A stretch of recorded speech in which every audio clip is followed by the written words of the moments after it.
clash of faiths, the Council of Nicaea. The year is 325 AD, a pivotal moment in the history of Christianity. The place, Nicaea. A city in Asia Minor buzzes with anticipation. Streets are filled with people from all walks of life, merchants, scholars, and pilgrims, all converging for a momentous event. Bishops from across the Roman Empire gather, summoned by Emperor Constantine himself. They come from distant lands, each bearing the weight of their community's hopes and beliefs. This is no ordinary meeting. It is a council, a battleground of ideas. The grand hall is filled with the murmur of voices, the rustling of robes, and the flickering light of countless candles. At stake, the very soul of Christianity. The decisions made here will echo through the ages, shaping the faith of millions. The issue at hand is complex yet fundamental of the nature of Christ. Scholars and theologians have debated this for years, but now a definitive answer must be found. Is Jesus truly divine, equal to God the Father? Or is he a created being subordinate to the Almighty? These questions strike at the heart of Christian doctrine. The debate rages, passions run high, arguments are made with fervor, each side convinced of their own truth. The air is thick with tension. As the future of the faith is contested, the future of Christianity hangs in the balance. The decisions made here will determine the path of the Church, influencing its teachings, its followers, and its very identity for centuries to come. The Council of Nicaea is not just a meeting, it is a defining moment in the history of a religion that will shape the world. The empire in turmoil, a crisis of faith. The Roman Empire is in turmoil. The once mighty and unified empire is now a land of chaos and uncertainty. The streets that were once bustling with trade and commerce are now filled with fear and confusion. The people are divided and the very fabric of society seems to be unraveling. Decades of persecution have failed to extinguish the burgeoning Christian faith. Despite the relentless efforts of the Roman authorities to suppress this new religion, Christianity has continued to grow and spread. The faith of the early Christians, their resilience in the face of persecution, has only strengthened their resolve. They gather in secret in catacombs and hidden places to worship and share their beliefs. But now internal divisions threaten to tear it apart. The unity that once held the Christian community together is now being tested by differing interpretations of their faith. These theological disputes are not just academic, they have real and profound implications for the future of Christianity and the Roman Empire itself. Theological disputes, once confined to scholarly circles, spill into the streets. The debates that were once held in the quiet halls of learning are now the talk of the town. Ordinary citizens, merchants and soldiers are all caught up in the fervor of these religious arguments. The streets of Rome are alive with heated discussions and passionate debates. The controversy surrounding Arius, a charismatic priest from Alexandria, has ignited a firestorm. Arius is not just any priest, he is a compelling and persuasive speaker who has captured the attention of many. His teachings are radical and challenge the established norms of Christian doctrine. Arius preaches a radical doctrine. He stands before his followers, passionately delivering his message. His words resonate with many who are seeking answers and clarity in these troubled times. His charisma and conviction draw people to him, and his ideas begin to take root. He claims that Jesus, while divine, is not equal to God the Father.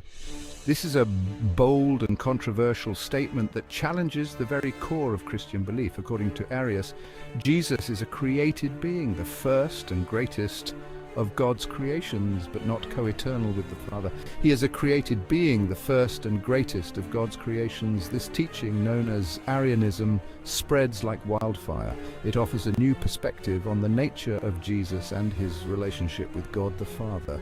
For many, it is a compelling and logical explanation, but for others, it is heresy. This teaching, Arianism, spreads like wildfire, challenging the very foundations of Christian belief. The Christian community is now divided, with some embracing Arius's teachings and others vehemently opposing them. The debate over Arianism becomes a defining moment in the history of Christianity, shaping its future and the future of the Roman Empire. Constantine, the great emperor and arbitrator. Constantine, the first Christian emperor of Rome, watches with growing concern. A shrewd politician, he recognizes the danger posed by a divided church. A unified empire demands a unified faith. He decides to intervene.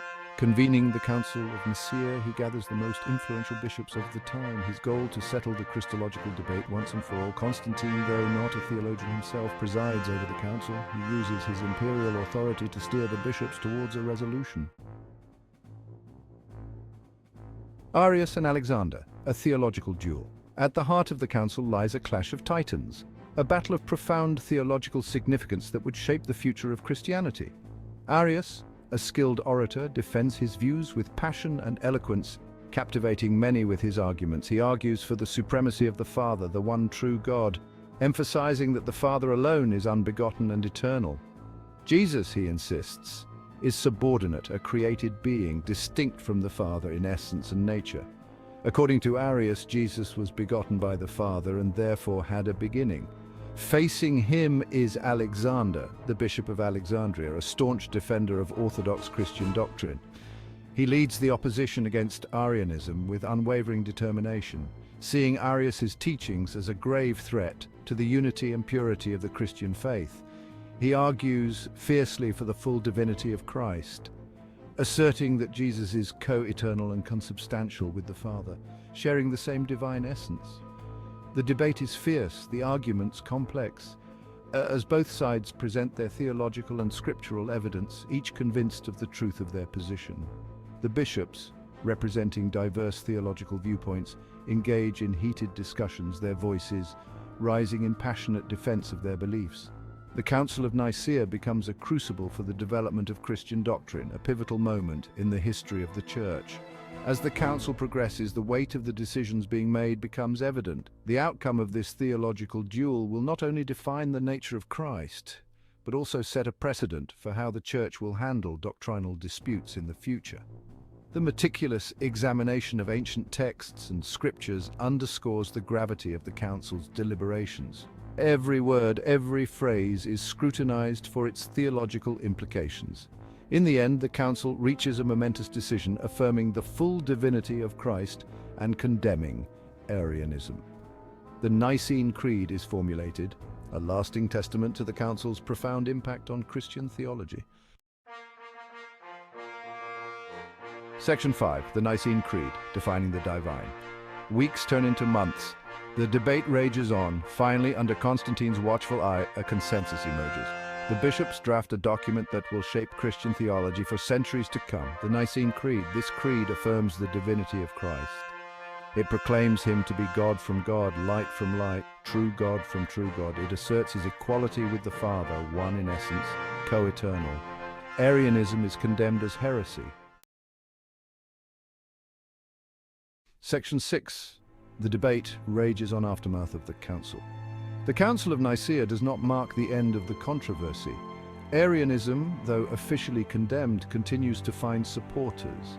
Theological debates continue to simmer, occasionally erupting into violence. The Nicene Creed, however, becomes a rallying point for Orthodox Christianity.